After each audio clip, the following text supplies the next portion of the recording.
नमस्कार, जय भीम, जय महाराष्ट्र।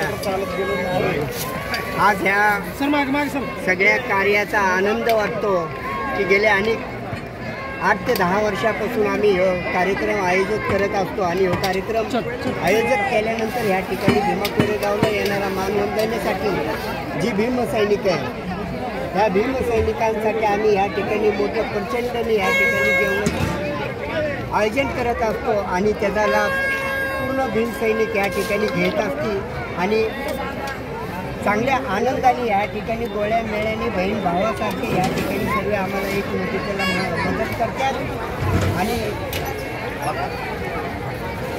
बस याच्यापेक्षा जास्ती काही बोलण्यासारखं नाही आहे। अतिशय सुंदर उपक्रम राबवलेला आहे बाळासाहेब चव्हाण चेतन भाऊ ढसाळ दरवर्षी आज लगातार 10वे वर्ष आहे।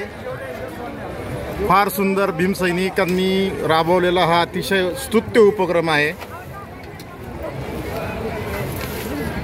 आदरणीय नानासाहेब भालेराव संस्थापक अध्यक्ष राष्ट्रीय दलित पॅंथर यांच्या मार्गदर्शनाने तसेच आमचे परममित्र बाळासाहेब चव्हाण पुणे शहर अध्यक्ष आज तमाम महाराष्ट्रातून विजय स्तंभाला अभिवादन करण्यासाठी जे लाखो भीम सैनिक या ठिकाणी आलेत त्या सर्व भीम सैनिकांना अन्नदान करण्याचा जो काही संकल्प आमचा गेल्या 10 वर्षापासून आहे तो सतत सुरू आहे आणि आम्हाला हे अन्नदान करताना फार बरे वाटते। आमच्या पक्षाच्या वतीनं आमच्या वतीनं हा अन्नदानाचा कार्यक्रम सतत चालू राहील।